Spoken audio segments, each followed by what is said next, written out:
The Adventures of Pinocchio by Carlo Collodi. Chapter 30. Coming at last out of the surprise into which the fairy's word had thrown him, Pinocchio asked for permission to give out the invitations. "Indeed, you may invite your friends to tomorrow's party. Only remember to return home before dark. Do you understand?" "I'll be back in 1 hour without fail," answered the Marionette. "Take care, Pinocchio. Boys give promises very easily, but they as easily forget them." "But I am not like those others. When I give my word, I keep it." "We shall see. In case you do disobey, you will be the one to suffer, not anyone else." "Why?" "Because boys who do not listen to their elders always come to grief." "I certainly have," said Pinocchio, "but from now on, I obey." "We shall see if you are telling the truth." Without adding another word, the Marionette bade the good fairy good bye, and singing and dancing, he left the house.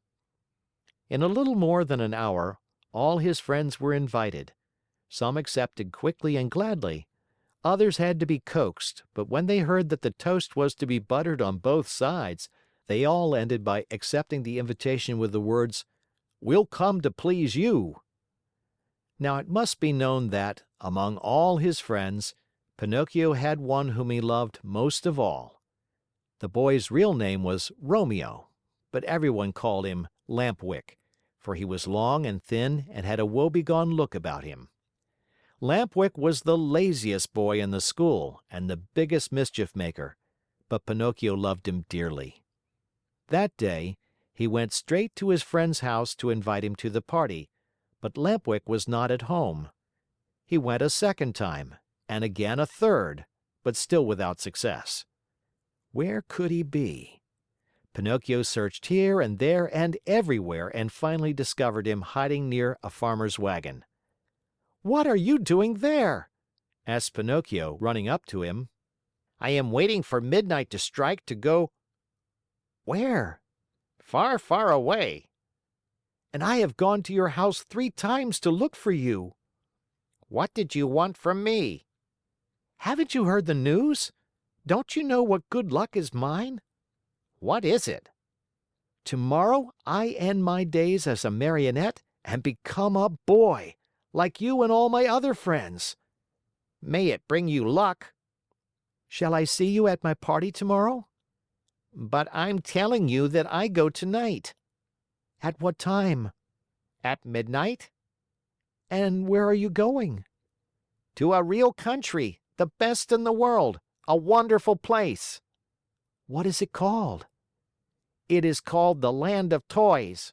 Why don't you come too?" "I? Oh, no." "You are making a big mistake, Pinocchio. Believe me, if you don't come, you'll be sorry. Where can you find a place that will agree better with you and me? No schools, no teachers, no books. In that blessed place there is no such thing as study. Here it is only on Saturdays that we have no school. In the Land of Toys, every day, except Sunday, is a Saturday. Vacation begins on the 1st of January and ends on the last day of December. That is the place for me. All countries should be like it. How happy we should all be." "But how does one spend the day in the Land of Toys?" "Days are spent in play and enjoyment from morn till night. At night one goes to bed, and next morning the good times begin all over again. What do you think of it?" Nodding his wooden head as if to say, "It's the kind of life which would agree with me perfectly." "Do you want to go with me then? Yes or no? You must make up your mind." "No, no, and again no.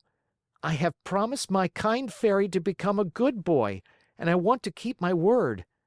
Just see, the sun is setting and I must leave you and run. Good bye and good luck to you." "Where are you going in such a hurry?" "Home. My good fairy wants me to return home before night." "Wait 2 minutes more." "It's too late." Only 2 minutes. And if the fairy scolds me? Let her scold. After she gets tired, she will stop," said Lampwick. Are you going alone or with others? "Alone? There will be more than 100 of us." Will you walk? "At midnight, the wagon passes here that is to take us within the boundaries of that marvelous country." How I wish midnight would strike. "Why?" To see you all set out together. "Stay here a while longer and you will see us." No, no, I want to return home. "Wait 2 more minutes." I have waited too long as it is. The fairy will be worried. Poor Fairy. Is she afraid the bats will eat you up? Listen, Lampwick, said the Marionette. Are you really sure that there are no schools in the land of toys? Not even the shadow of one. Not even one teacher? Not one. And one does not have to study? Never, never, never. What a great land, said Pinocchio, feeling his mouth water. What a beautiful land! I have never been there, but I can well imagine it. Why don't you come too? It is useless for you to tempt me. I told you I promised my good fairy to behave myself, and I am going to keep my word. Goodbye then, and remember me to the grammar schools, to the high schools, and even to the colleges, if you meet them on the way. Goodbye, Lampwick. Have a pleasant trip, enjoy yourself, and remember your friends once in a while. With these words, the Marionette started on his way home. Turning once more to his friend, he asked him, "But are you sure that, in that country, each week is composed of 6 Saturdays and 1 Sunday?" Very sure. And that vacation begins on the 1st of January and ends on the 31st of December?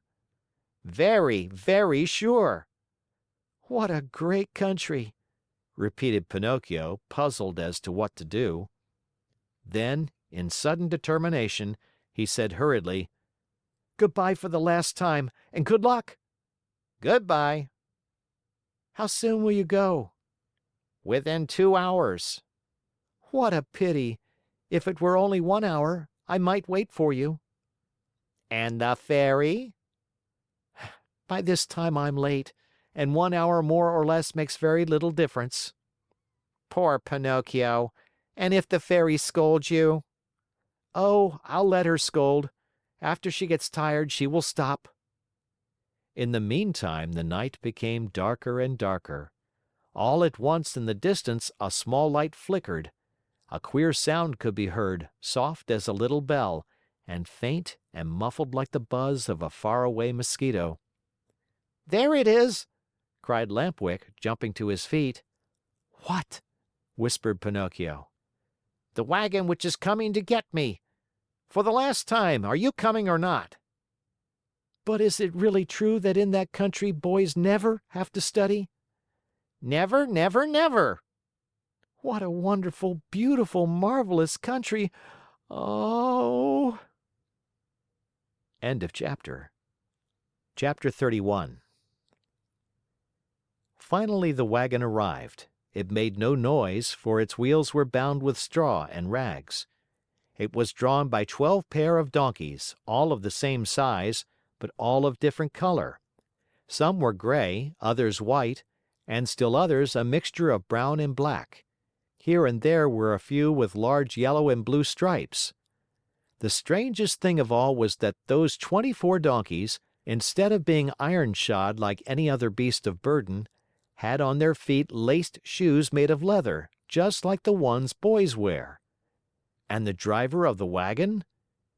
Imagine to yourselves a little fat man, much wider than he was long, round and shiny as a ball of butter, with a face beaming like an apple, a little mouth that always smiled, and a voice small and wheedling like that of a cat begging for food. No sooner did any boy see him than he fell in love with him, and nothing satisfied him but to be allowed to ride in his wagon to that lovely place called the Land of Toys. In fact, the wagon was so closely packed with boys of all ages that it looked like a box of sardines. They were uncomfortable. They were piled one on top of the other. They could hardly breathe, yet not one word of complaint was heard. The thought that in a few hours they would reach a country where there were no schools, no books, no teachers, made these boys so happy that they felt neither hunger, nor thirst, nor sleep, nor discomfort. No sooner had the wagon stopped than the little fat man turned to Lampwick. With bows and smiles, he asked in a wheedling tone, "Tell me, my fine boy, do you also want to come to my wonderful country?" "Indeed I do." "But I warn you, my little dear, there's no more room in the wagon. It is full." "Never mind," answered Lampwick. "If there's no room inside, I can sit on the top of the coach." And with one leap he perched himself there. "What about you, my love?" asked the little man, turning politely to Pinocchio. "What are you going to do? Will you come with us, or do you stay here?" "I stay here," answered Pinocchio. "I want to return home, as I prefer to study and to succeed in life." "May that bring you luck." "Pinocchio," Lampwick called out, "listen to me. Come with us and we'll always be happy." "No, no, no." "Come with us and we'll always be happy," cried four other voices from the wagon. "Come with us and we'll always be happy," shouted the 100 and more boys in the wagon, all together. "And if I go with you, what will my good Fairy say?" asked the Marionette, who was beginning to waver and weaken in his good resolutions. "Don't worry so much. Only think that we are going to a land where we shall be allowed to make all the racket we like from morning till night." Pinocchio did not answer, but sighed deeply once, twice, a third time. Finally he said, "Make room for me. I want to go too." "The seats are all filled," answered the little man. "But to show you how much I think of you, take my place as coachman." "And you?" "I'll walk." "No, indeed, I could not permit such a thing. I much prefer riding one of these donkeys," cried Pinocchio. No sooner said than done. He approached the first donkey and tried to mount it. But the little animal turned suddenly and gave him such a terrible kick in the stomach that Pinocchio was thrown to the ground and fell with his legs in the air. At this unlooked-for entertainment, the whole company of runaways laughed uproariously. The little fat man did not laugh. He went up to the rebellious animal and, still smiling, bent over him lovingly and bit off half of his right ear. In the meantime, Pinocchio lifted himself up from the ground and with one leap landed on the donkey's back. The leap was so well taken that all the boys shouted, "Hurrah for Pinocchio!" and clapped their hands in hearty applause. Suddenly, the little donkey gave a kick with his two hind feet, and at this unexpected move, the poor Marionette found himself once again sprawling right in the middle of the road. Again the boys shouted with laughter. But the little man, instead of laughing, became so loving toward the little animal that, with another kiss, he bit off half of his left ear. "You can mount now, my boy." He then said to Pinocchio, "Have no fear. That donkey was worried about something, but I have spoken to him and now he seems quiet and reasonable." Pinocchio mounted and the wagon started on its way. While the donkeys galloped along the stony road, the Marionette fancied he heard a very quiet voice whispering to him, "Poor silly, you have done as you wished, but you are going to be a sorry boy before very long." Pinocchio, greatly frightened, looked about him to see whence the words had come, but he saw no one. The donkeys galloped, the wagon rolled on smoothly, the boys slept, Lampwick snored like a dormouse, and the little fat man sang sleepily between his teeth. After a mile or so, Pinocchio again heard the same faint voice whispering, "Remember, little simpleton, boys who stop studying and turn their backs upon books and schools and teachers in order to give all their time to nonsense and pleasure, sooner or later come to grief. Oh, how well I know this! How well I can prove it to you! A day will come when you will weep bitterly, even as I am weeping now. But it will be too late."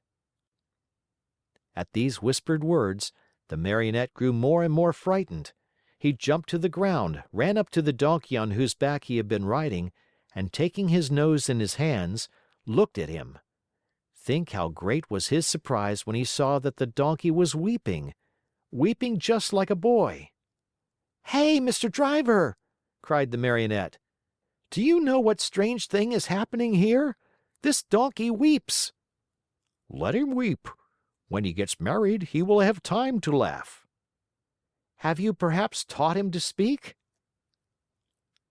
"No. He learned to mumble a few words when he lived for 3 years with a band of trained dogs."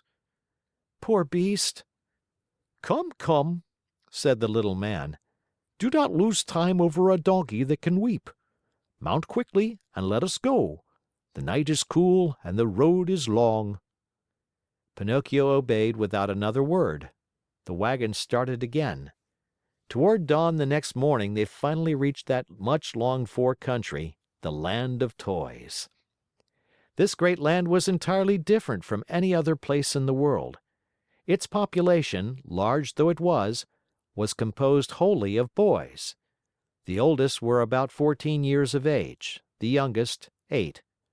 In the street there was such a racket, such shouting, such blowing of trumpets, that it was deafening. Everywhere groups of boys were gathered together. Some played at marbles, at hopscotch, at ball. Others rode on bicycles or on wooden horses. Some played at blindman's buff, others at tag. Here a group played circus, there another sang and recited. A few turned somersaults, others walked on their hands with their feet in the air. Generals in full uniform leading regiments of cardboard soldiers passed by. Laughter, shrieks, howls, catcalls, hand-clapping followed this parade. One boy made a noise like a hen, another like a rooster, and a third imitated a lion in his den. All together they created such a pandemonium that it would have been necessary for you to put cotton in your ears. The squares were filled with small wooden theaters, overflowing with boys from morning till night, and on the walls of the houses, written with charcoal, were words like these: "Hurrah for the Land of Toys! Down with arithmetic! No more school!" As soon as they had set foot in that land, Pinocchio, Lampwick, and all the other boys who had traveled with them started out on a tour of investigation. They wandered everywhere, they looked into every nook and corner, house and theater. They became everybody's friend. Who could be happier than they? What with entertainments and parties, the hours, the days, the weeks passed like lightning. "Oh, what a beautiful life this is!" said Pinocchio each time that, by chance, he met his friend Lampwick. "Was I right or wrong?" answered Lampwick. "And to think you did not want to come! To think that even yesterday the idea came into your head to return home to see your fairy and to start studying again! If today you are free from pencils and books and school, you owe it to me, to my advice, to my care. Do you admit it? Only true friends count, after all." "It's true, Lampwick, it's true. If today I am a really happy boy, it is all because of you. And to think that the teacher, when speaking of you, used to say, 'Do not go with that Lampwick. He is a bad companion, and some day he will lead you astray.'" "Poor teacher," answered the other, nodding his head. "Indeed, I know how much he disliked me and how he enjoyed speaking ill of me. But I am of a generous nature and I gladly forgive him." "Great soul!" said Pinocchio, fondly embracing his friend. 5 months passed, and the boys continued playing and enjoying themselves from morn till night, without ever seeing a book or a desk or a school. But, my children, there came a morning when Pinocchio awoke and found a great surprise awaiting him, a surprise which made him feel very unhappy, as you shall see. End of chapter. Chapter 32. Everyone, at one time or another, has found some surprise awaiting him. Of the kind which Pinocchio had on that eventful morning of his life, there are but few. What was it? I will tell you, my dear little readers. On awakening, Pinocchio put his hand up to his head and there he found... Guess. He found that during the night, his ears had grown at least 10 full inches. You must know that the Marionette, even from his birth, had very small ears, so small indeed that to the naked eye they could hardly be seen. Fancy how he felt when he noticed that overnight those two dainty organs had become as long as shoe brushes. He went in search of a mirror, but not finding any, he just filled a basin with water and looked at himself. There he saw what he never could have wished to see. His manly figure was adorned and enriched by a beautiful pair of donkey's ears. I leave you to think of the terrible grief, the shame, the despair of the poor Marionette. He began to cry, to scream, to knock his head against the wall, but the more he shrieked, the longer and the more hairy grew his ears. At those piercing shrieks, a dormouse came into the room, a fat little dormouse who lived upstairs. Seeing Pinocchio so grief-stricken, she asked him anxiously, "What is the matter, dear little neighbor?" "I am sick, my little dormouse, very, very sick, and from an illness which frightens me. Do you understand how to feel the pulse?" "A little." "Feel mine then and tell me if I have a fever." The Dormouse took Pinocchio's wrist between her paws, and after a few minutes looked up at him sorrowfully and said, "My friend, I am sorry, but I must give you some very sad news." "What is it?" "You have a very bad fever." "But what fever is it?" "The donkey fever." "I don't know anything about that fever," answered the Marionette, beginning to understand even too well what was happening to him. "Then I will tell you all about it," said the Dormouse. "Know then that, within 2 or 3 hours, you will no longer be a Marionette, nor a boy." "What shall I be?" "Within 2 or 3 hours, you will become a real donkey, just like the ones that pull the fruit carts to market." "Oh, what have I done? What have I done?" cried Pinocchio, grasping his two long ears in his hands and pulling and tugging at them angrily, just as if they belonged to another. "My dear boy," answered the Dormouse to cheer him up a bit, "why worry now? What is done cannot be undone, you know. Fate has decreed that all lazy boys who come to hate books and schools and teachers and spend all their days with toys and games must sooner or later turn into donkeys." "But is it really so?" asked the Marionette, sobbing bitterly. "I am sorry to say it is. And tears are now useless. You should have thought of all this before." "But the fault is not mine. Believe me, little Dormouse, the fault is all Lampwick's." "And who is this Lampwick?" "A classmate of mine. I wanted to return home. I wanted to be obedient. I wanted to study and to succeed in school, but Lampwick said to me, 'Why do you want to waste your time studying? Why do you want to go to school? Come with me to the land of toys. There we'll never study again. There we can enjoy ourselves and be happy from morn till night.'" "And why did you follow the advice of that false friend?" "Why? Because, my dear little Dormouse, I am a heedless Marionette, heedless and heartless. Oh, if I had only had a bit of heart, I should never have abandoned that good fairy, who loved me so well and who has been so kind to me. And by this time, I should no longer be a Marionette. I should have become a real boy, like all these friends of mine. Oh, if I meet Lampwick, I am going to tell him what I think of him, and more too." After this long speech, Pinocchio walked to the door of the room, but when he reached it, remembering his donkey ears, he felt ashamed to show them to the public and turned back. He took a large cotton bag from a shelf, put it on his head, and pulled it far down to his very nose. Thus adorned, he went out. He looked for Lampwick everywhere, along the streets, in the squares, inside the theaters, everywhere, but he was not to be found.